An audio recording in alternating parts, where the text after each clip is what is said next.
अस्सलामुअलैकुम, कैसे हैं आप सब? उम्मीद करती हूँ कि आप सब ठीक होंगे। सुनायराज होम कुकिंग में आप सबको वेलकम।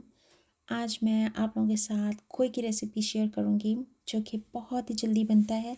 अगर आपने घर में मीठा बनाना है और आपको जल्दी जल्दी खोया चाहिए तो ये बेस्ट रेसिपी है, इसको ज़रूर ट्राई कीजिएगा। तो चलिए फिर इसे बनाना शुरू करते हैं।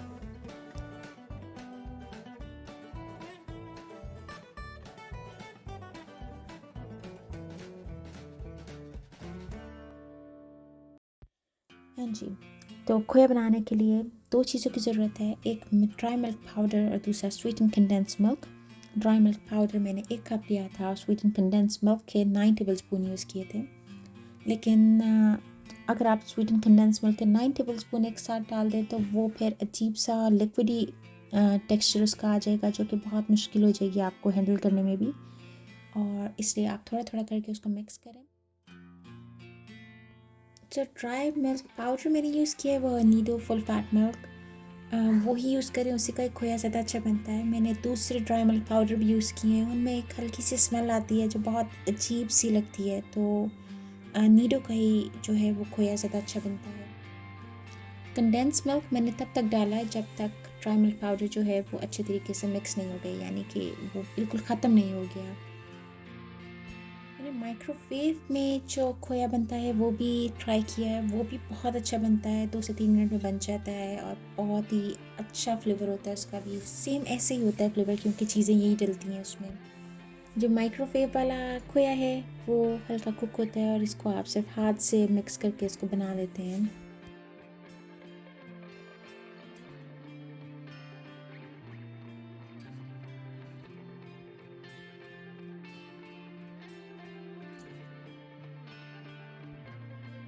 कंडेंस मिल्क मैंने 3 टेबल स्पून से डालना स्टार्ट किया था, फिर मैंने 2 टेबल स्पून किया और एंड में मैं 1 टेबल स्पून की तरफ आ गई, क्योंकि बहुत ज़्यादा ध्यान रखना पड़ता है कि ये बिल्कुल लिक्विड ही ना हो जाए।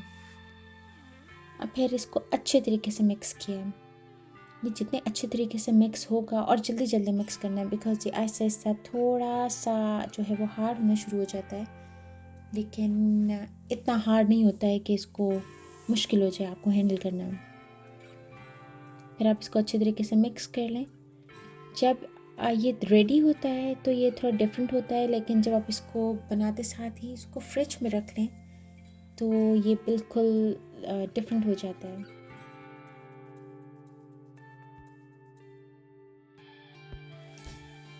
ये देखिए जी, ये रेडी हो गया। और ये बहुत ज़्यादा हार्ड भी नहीं होना चाहिए और बहुत ज़्यादा सॉफ्ट भी नहीं, क्योंकि ये फ्रिज में जाके मज़ीद हार्ड हो जाता है। फिर आप इसको अच्छे तरीके से कवर करके फ्रिज में रख दें। और आप चाहें तो 1 आवर बाद इसको यूज़ कर सकते हैं, और चाहे तो आप इसको रख दें। और मैंने 1 वीक तक फ्रिज में रखा था और मेरा एक्सपीरियंस तो बहुत ज़बरदस्त रहा, क्योंकि ये ख़राब नहीं हुआ था। जब इसको निकाला तो ये ऐसे दिख रहा था, और जब इसको फ्रिज में रखा तो उसके बाद ये थोड़ा हार्ड हो जाता है, तो डिफरेंट हो जाता है। आपने जब भी कोई हलवा बनाना हो, गजरेला बनाना हो, दाल का हलवा बनाना हो, सेवइयाँ बनानी हो, कुछ भी बनाना हो, तो आप इस खोए को ज़रूर उसमें इस्तेमाल करें, क्योंकि ये बहुत अच्छा बनता है। रेसिपी अच्छी लगी तो प्लीज़ सब्सक्राइब कीजिएगा।